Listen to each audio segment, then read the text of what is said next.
इस्लामाबाद की इंसदादी दहशतगर्दी अदालत ने चेयरमैन पीटीआई बैरिस्टर गौहर की दरख्वास्त जमानत में 2 दिसंबर तक तौसी कर दी है। बैरिस्टर गौहर अली के खिलाफ सुप्रीम कोर्ट के बाहर एहतजाज करने पर दहशतगर्दी दफात के तहत मुकदमा दर्ज है। सहाफियों से गैर रस्मी गुफ्तगू में बैरिस्टर गौहर ने वाज़ेह किया कि उन्हें अदालतों से इंसाफ और रिलीफ की उम्मीद है।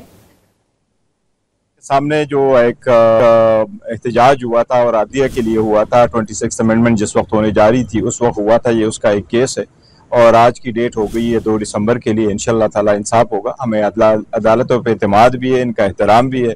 उम्मीद है इंशाल्लाह ताला अदालत से रिलीफ मिला करेगी। कल खान साहब को भी रिलीफ मिला है, इंशाल्लाह बाकी केसेस में भी रिलीफ मिलेगा। कानून के मुताबिक आगे बढ़ेंगे इंशाल्लाह ताला और रिलीफ मिल जाएगा इंशाल्लाह। सामने जो एक एहतजाज हुआ था और आदिया के लिए हुआ था, 26 अमेंडमेंट जिस वक्त होने जा रही थी उस वक्त हुआ था, ये उसका एक केस है और आज की डेट हो गई है 2 दिसंबर के लिए। इंशाल्लाह ताला इंसाफ होगा। हमें अदालतों पे एतमाद भी है, इनका एहतराम भी है।